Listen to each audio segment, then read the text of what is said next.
విష్ణులోకంలోనికి వెళ్ళి విష్ణులోకంలో చతుర్భుజులకు తెల్లని శరీర ఛాయ గలవాడును శంఖము చక్రము గదా పద్మము మొదలగు అలంకారుల శ్రీహరిని చూచి ఇలా ప్రార్థింపసాగాడు. ఓ మహానుభావ, మనసుతో ఊహించడం కానీ వాకుదవరం చెప్పడం కానీ శక్యము కానీ అతీతమైన రూపము గలవారా, ఆది మధ్యాంతరహిత నిర్గుణ గుణాది వంటి ఆది పురుషుడైన వంటి భక్తుల ఆపద తొలగించినట్టే ఓ శ్రీమన్నారాయణ నీకు భక్తితో నమస్కరించాను. శ్రీహరి ఆ స్తోత్రం విన్నవాడై నారద మహర్షితో ఇలా అంటున్నాడు. ఓ నారద మహర్షి, నీకు వచ్చిన కారణం ఏమిటి? నీ కోరిక ఏదైనా సరే నేను తీరుస్తాను చెప్పేసరికి ఆ యొక్క నారద మహర్షి ఇలా అంటున్నాడు. స్వామి, భూలోకంలో మానవులందరూ కూడా చాలా కష్టాలు పడుతున్నారయ్యా, వారికి ఆ కష్టాలన్నీ ఎలా దొరుకుతాయి? అందులోకి ఏదైనా ఉపాయాన్ని అనుగ్రహించుస్తామని ప్రార్థించేసరికి శ్రీహరిలా చెప్తున్నారు. కలియుగంలో రత్నగిరి కొండపై సత్యదేవునిగా అవతరిస్తాను. ఎవరైతే ఈ యొక్క వ్రతాలు చేస్తారో వారందరికీ కూడా సకల కష్టాలు తీరిపోయి సకల సంపదలు కలుగుతాయి అని చెప్పేసరికి మరలా యొక్క నారద మహర్షి ఇలా అంటున్నారు. స్వామి, ఆ యొక్క వ్రతాన్ని ఎలా చేసుకోవాలి, ఏ సందర్భాల్లో చేసుకోవాలి, ఇంతకు పూర్వం ఎవరైనా చేశారా అని అడిగేసరికి మరలా ఇలా చెప్తున్నారు. సత్యనారాయణ స్వామి వ్రతాన్ని పౌర్ణమి రోజున కానీ ఏకాదశి రోజు కానీ కార్తీక మాసంలో కానీ మాఘమాసంలో కానీ మన ఇంట్లో ఏదైనా శుభకార్యం జరిగినప్పుడు కానీ మనం దరిద్రముతో బాధపడినప్పుడు కానీ ఈ యొక్క వ్రతాన్ని చేసుకోవచ్చు. ఈ యొక్క వ్రతాన్ని చేయవలసిన వారు ఉదయాన్నే లేచి తలస్నానం చేసుకుని కొత్త బట్టలు ధరించి ఒక మండపం ఏర్పరచుకుని దానిపైన బియ్యం పోసి అందులో కలశం ఉంచాలి. కలశము వెండితో కానీ రాగితో కానీ ఇత్తడితో కానీ మట్టితో కానీ చేయించి మండపంలో ఉంచాలి. తర్వాత సత్యనారాయణ స్వామి ప్రజలకు పంచామృతాలతో అభిషేకించాలి. స్వామివారికి ప్రీతికరముగా గోధుమ నూక, అన్నేరుసో బియ్యము నూక, చక్కెరలేరుసో బెల్లము ఇవన్నీ సమానంగా చేరుకోవడం చేసి నివేదన జరిపించాలి. ఏ మానవుడైతే ఈ యొక్క కల్పోక్త ప్రకారముగా సత్యనారాయణ స్వరూపం చేసుకుంటారో ఆ యొక్క మానవునికి సకల కష్టాలు తొలగిపోయి సకల సంపదలు కలుగుతాయి. స్కందపురాణే రేవాగండే సత్యనారాయణ స్వరూపాయ అధ్యాయ సమాప్త. గోవింద. నగరంలో ఒక బ్రాహ్మణుడు ఉండేవాడు. ఆయన చాలా వేదవాడకుడి చేత ప్రతి ఇంటింటికి వెళ్ళి భిక్షాలు చేస్తూ జీవిస్తూ ఉండేవాడు. భగవంతుడు బ్రాహ్మణ ప్రియుడు కావున సత్యనారాయణ స్వామి ఒక ముసలి బ్రాహ్మణుడు రూపంలో వచ్చి ఆ యొక్క బ్రాహ్మణోత్తరుడితో ఇలా అంటున్నాడు. మహానుభావ, నీకు సకల విద్యలో తెలిసి కదయ్యా, కానీ ఇలా భిక్షాలు చేస్తూ ఎందుకు జీవిస్తున్నాను అడిగేసరికి తనకి కలిగిన బాధలన్నీ కూడా చెప్పుకున్నాడు. వెంటనే నీవు సత్యనారాయణ స్తోత్రం చేయమని చెప్పి అక్కడనే అదృశ్యమైపోయినాడు. అది వినడం వెంటనే చాలా ఆనందపడి ఆ రోజు రాత్రి ఉత్సాహం వల్ల నిద్ర రాకపోగా ఎలాగో కారం గడిపేసి మరునాడు ఉదయాన్నే లేచి తలస్నానం చేసుకుని భిక్షాటన వెళ్తూ ఇలా అంటున్నాడు. సత్యనారాయణ స్వామి, ఈ రోజు ఈ భిక్షాటనలో ఎంతైనా డబ్బు వస్తుందో దానిని మొత్తం యొక్క వృధానిగా ఉపయోగిస్తామని చెప్పి భిక్షాటనకు బయలుదేరి ఆ రోజు ఆ బ్రాహ్మణుడికి చాలా ద్రవ్యం లభించింది. అది చూసి చాలా ఆనందపడి వ్రత సామాగ్రి మొత్తం తెచ్చుకుని బంధుమిత్రులతో కూడుకున్నవాడై దైవభక్తి గలవాడై ఈ యొక్క వ్రతాన్ని చేసుకున్నారు. ఆ యొక్క వ్రత ప్రభావమున ఆ యొక్క బ్రాహ్మణోత్తముడికి సకల కష్టాలు తొలగిపోయి సకల సంపదలు కలిగినవి. అలా ఉండేసరికి మరలా ఇలా అడుగుతున్నాడు. మహానుభావ, ఆ యొక్క బ్రాహ్మణ వాళ్ళు విని మరి ఎవరైనా ఈ యొక్క వ్రతం చేశారని అడిగేసరికి మరలా ఇలా చెప్పుతున్నాడు. ఒకప్పుడు బ్రాహ్మణుడు వ్రతం చేస్తుండగా బంధువులు సహచరులు వచ్చి ఆనందముతో బ్రతకలు విడుతున్నారు. అటువంటి సమయాన ఒక కాష్టగ్రాత వచ్చి దావుని బయటపెట్టేసి లోపలికి వెళ్ళి అంటున్నాడు. ఓ బ్రాహ్మణోత్తమ, నిన్నటి వరకు నీ దగ్గర ఒక రూపాయి కూడా లేదు కదా, కానీ ఈ రోజు ఇంత వైభవపేతంగా వ్రతం ఎలా చేసుకుంటున్నాను అడిగేసరికి ఎంతగా సత్యనారాయణ స్వామి మహత్యం అని చెప్పేసరికి చాలా ఆనందపడి కొద్దిగా ప్రసాదం తీసుకుని ఇలా అనుకుంటున్నారు. నేను కూడా ఈ యొక్క వ్రతాన్ని చేసుకుని ధనము సంపాదించకుండా అని చెప్పి తన ఇంటికి వెళ్ళిపోయి మరణాలు ఉదయాన్నే లేచి తలస్నానం చేసుకుని పుల్లడగావుడు విధానం వేసుకుని ఇలా అనుకుంటున్నారు. స్వామి, ఈ యొక్క పుల్లడగావుడికి ఎంతైతే డబ్బు వస్తుందో దానిని మొత్తం యొక్క వ్రతాలుగా ఉపయోగిస్తానని చెప్పి పట్టణంలోనికి వెళ్ళింది. ఆ రోజు ఆ పుల్లలన్నీ కూడా గంధపు చెక్కల వలె కనిపించి అత్యధిక వేలం పాటలు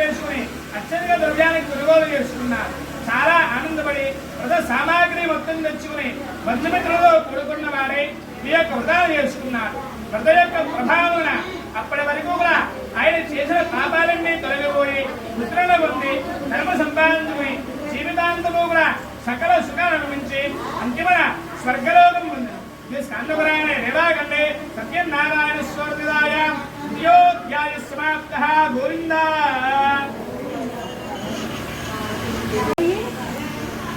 సత్యనారాయణ స్వర్గదాయ ద్వితీయోధ్యాయ ప్రారంభ. ఓం విశేషారా హరే కళ్యాణ. పూర్వకాలన ఉల్కాముఖుడు అనే మహారాజు గారు ఉండేవారు. ఆయన సత్యవ్రతుడు. ప్రతిదినము కూడా దేవాలయాలకు వెలుసు బ్రాహ్మణులకు అనేక దాన ధర్మాలు చేస్తూ ఉండేవారు. అతని భార్య చాలా సౌందర్యవతి, మంచి గుణమ గలది. ఆ దంపతులు ఒకనాడు భద్రశీల అనే నదీ తీరంలో సత్యనారాయణ స్వర్గం చేసుకుంటున్నారు.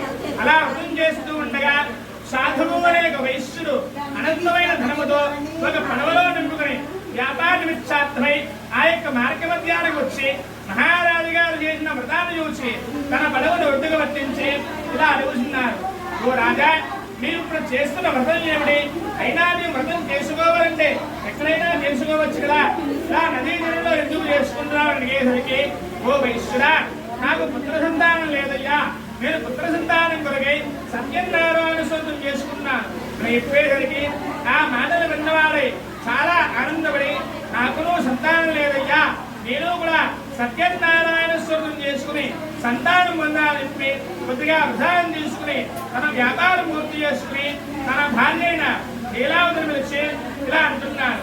లీలావతి, మనకి గనక సంతానం కలిగినట్లయితే మనం స్వామివారు వ్రతం చేసుకుందామని చెప్పి ప్రతిజ్ఞ చేసుకున్నాడు. ఒకనాడు లీలావతి ధర్మపరాయణి అయి భర్తతో స్మించి గర్భవతి అయి 10 మాసములు మోసి ఒక కుమార్తెను కను. ఆ వైశ్వరుడు తన కుమార్తెకు కళావతి అని పేరు పెట్టుకుని అల్లావతిగా పెంచుకున్నారు. ఆ కళావతిని చూసి ఇలా అంటున్నది, నాథ, మనకు సంతానం కలిగింది కదా, మనం వ్రతం చేసుకుందామండి అని చెప్పింది. అలా చెప్పేసరికి ఈ వైశ్యుడు అంటున్నారు, ఒసే పిచ్చిదానా, మనకి అమ్మాయి పుట్టింది కదా, మరలా ఇప్పుడో వచ్చు అప్పుడో వచ్చు ఎందుకు, అమ్మాయి పెళ్లిలోనే వ్రతం చేసుకుందామని చెప్పి ఏదో సమాధానం చెప్పేసి వ్యాపారం కొరకై మరలా బిడ్డలోకి వెళ్ళిపోయింది. అలా కొన్ని సంవత్సరాలు గడిచిన తర్వాత కళావతికి పెళ్లి వయసు వచ్చింది. ఒక దూతను పిలిచి ఇలా అంటున్నారు, నీవు వెళ్ళి మన అమ్మాయి దగ్గర వరిని విధిస్తున్నా అని చెప్పమంటారు. ఆ దూత వెంటనే కాంచనాని నగరం పట్టణం పోయి ఒక వైశ్యకుమారుని చూసి తీసుకువచ్చును. ఆ వైశ్యకుమారుడు తన కుమార్తెకు తగిన వాడు చూసి మహావైభవేదంగా వివాహం జరిపించినాడు. కానీ ఆనందంలో పడిపోయి వ్రతాన్ని పూర్తిగా మరిచిపోయినాడు. వెంటనే సత్యనారాయణ స్వామి ఆగ్రహించిన వాడే శపించను. తన అల్లుడితో ఇలా చెప్తున్నాడు, ఇన్నాళ్ళుగా వ్యాపారంలో నేను ఒక్కడనే కష్టపడ్డాను, నాతో పాటు నీవు కూడా రాని చెప్పి పక్కనే ఉన్న రత్నసాగరే రాత్రిలో తీసుకుపోయింది. ఆ యొక్క రాజుగారి ధనాగారంలో ఉండి కొందరు మాయాదంగులు డబ్బుమ్మడని ఎత్తుకు వచ్చి ఈ వైశ్యుల వద్ద వదిలి మాయమైపోయినారు. రాజభటులు ఈ యొక్క దొంగలను పట్టుకున్నకు నలుమూలలా వెతుకుచు ఈ వైశ్యుల వద్ద రాజుగారి ధర్మముండను చూచి ఈ వైశ్యులనే దొంగలుగా భావించి వారిద్దరిని తీసుకువెళ్లి రాజుగారి వద్ద నిలుచోబెట్టి అంటున్నారు, మహారాజా, మన ధనాన్ని చోరుని కూడా తీసుకువచ్చాము, మీరు విచారించి పైన శిక్ష వేయండి అని విన్నపించని ఆ రాజు ఏ విచారణ నిర్మించకుండానే వీరిద్దరినీ తీసుకుపోయి కారాగృహంలో బంధించండి అని ఆజ్ఞాపించను. మీరు ఎంత ప్రార్థించినా వీరి మాట ఎవరూ వినలేకపోయి సత్యనారాయణ స్వామి శాపం వలన తన భార్యా కుమార్తె కూడా అనేక కష్టాలు పాలయ్యారు. బ్రహ్మణ ధర్మంతి కూడా సూర్యుడు ఎత్తుకు వెళ్ళిపోయినారు. కళావతికి ఆకలిగా ఉండి ఒక రోజు రాత్రి ఒక బ్రాహ్మణ ఇల్లు చేరుకుంది. ఆ రోజు రాత్రి ఆ యొక్క బ్రాహ్మణ ఇంటిలో వ్రతం జరుగుండగా చూచి స్వామిని ప్రార్థించి ప్రసాదం తీసుకుని రాత్రికి ఇంటికి ఆలస్యంగా జరుగుంది. అప్పుడు తన తల్లిలా అంటున్నది, అమ్మాయి, ఇంత రాత్రి వరకు ఎక్కడ ఉన్నావు అని అడిగేసరికి ఒక బ్రాహ్మణ ఇంటి వద్ద వ్రతము జరుగుండగా చూచి స్వామిని ప్రార్థించి ప్రసాదం తీసుకువచ్చానమ్మా అని చెప్పింది. వెంటనే ఆమెకు వ్రతృష్టి గుర్తు వచ్చింది. అవునమ్మా, నీవు పుట్టక ముందే ఈ యొక్క వ్రతం చేద్దామనుకున్నాము, ఇప్పటి వరకు కూడా ఈ యొక్క వ్రతం చేయలేదు. అందుచేతనే మనకి కష్టాలు చెప్పి మరణాలు ఉదయాన్నే లేచి తలస్నానం చేసుకుని సత్యనారాయణ స్వామి వ్రతం చేసుకుంటూ ఇలా అనుకుంటున్నారు, స్వామి, నా భర్తారుడు కూడా సుఖముగా ఇల్లు చేరేలా అనుగ్రహించు స్వామిని చెప్పి ప్రార్థించుకునేసరికి ఆ రోజు రాత్రి సత్యనారాయణ స్వామి రాజుగారి యొక్క స్వప్నంలో కనిపించి ఇలా అంటున్నారు, ఓ రాజా, నీవు బంధించిన వైశ్యులిద్దరిని కూడా ప్రాతకాలమునే విడిచిపెట్టేయి, వారి ధనవంతులు వారికి ఇచ్చేయి, లేనిచో నీవు నీ రాజ్యము కూడా సర్వనాశనమవుదామని చెప్పి అదృశ్యమైనాడు. మరునాడు సూర్యోదయం వెంటనే రాజుగారు ఒక సభ ఏర్పాటు చేసి రాత్రి తనకు వచ్చిన కవును సభలోని వారందరూ చెప్పి వైశ్యులకు తీసుకురండి అని ఆజ్ఞాపించను. ఆ వైశ్యులు రాజుగారి నమస్కారం చేసుకున్నారు. ఇంకను తమకేమైనా శిక్ష వేస్తారని చెప్పి భయపడుతూ ఉన్నారు. ఆ రాజుగారు ఇలా అంటున్నారు, మీకేమీ భయం లేదు, మిమ్మల్ని విడిచిపెడతానని చెప్పి క్షరకర్మాలు చేయించి కొత్త బట్టలు కట్టబెట్టి తాను స్వాధీనం చేసుకుందానికంటే రెట్టింపు ధనమిచ్చి సంతోషపడినారు. ఆ తర్వాత ఆ వైశ్యులు రాజుగారికి నమస్కారం చేసుకుని తమ దారిని మనకు కొనియాలి. ఈ స్కందపురాణ విభాగండే సత్యనారాయణ స్వర్గదాయ తృతీయోధ్యాయ సమాప్తః. గోవింద. చతుర్థోధ్యాయ ప్రారంభః.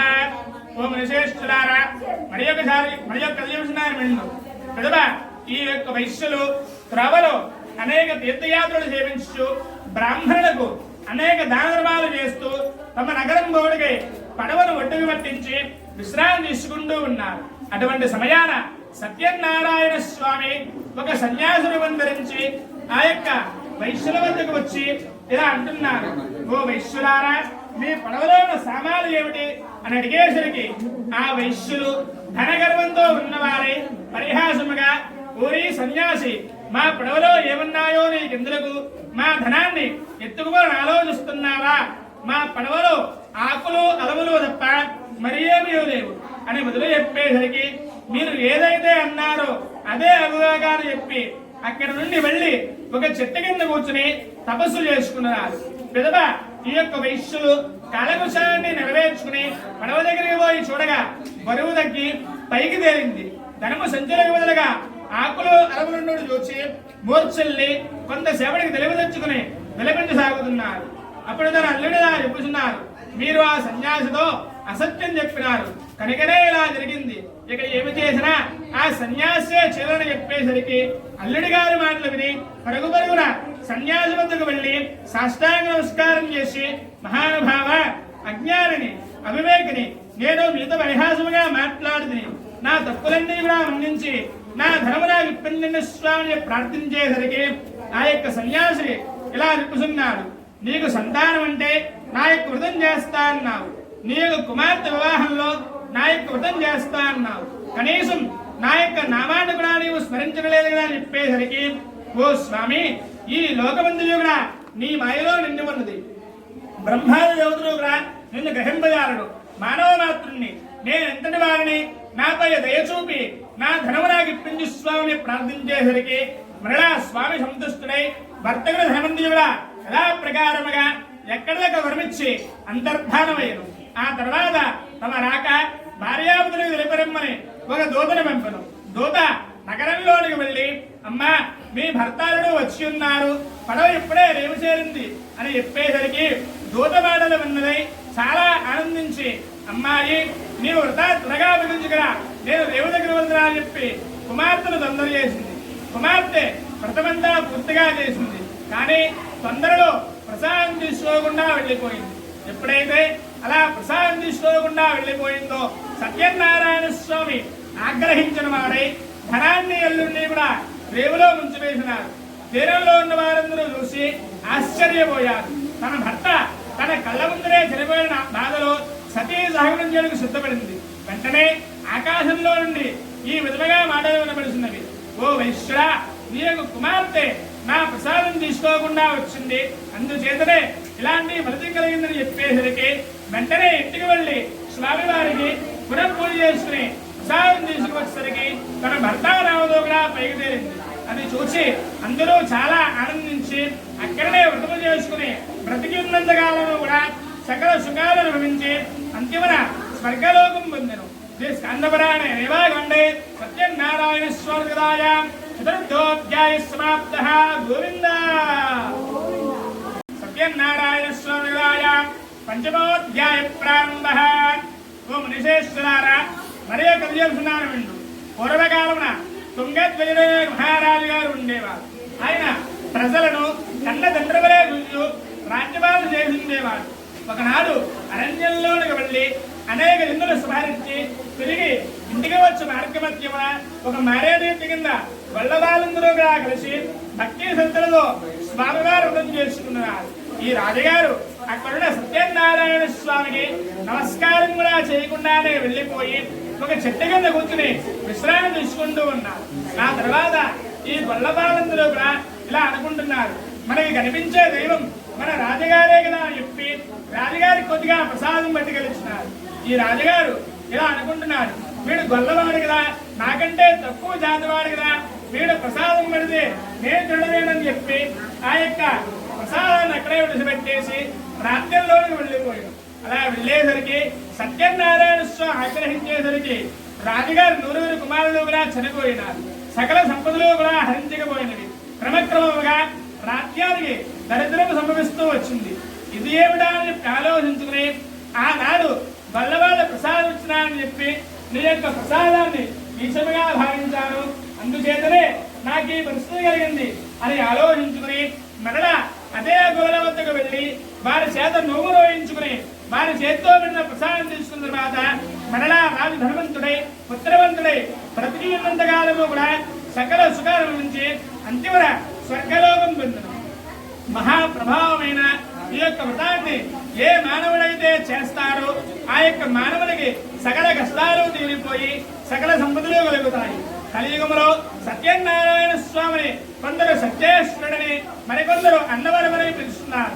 సనాతన హరి కలియుగమున అనేక రూప అవతారాలు ఉండి భక్తులుగా వాడుచు వారి వారి కోరికలు తీర్చుతున్నారు.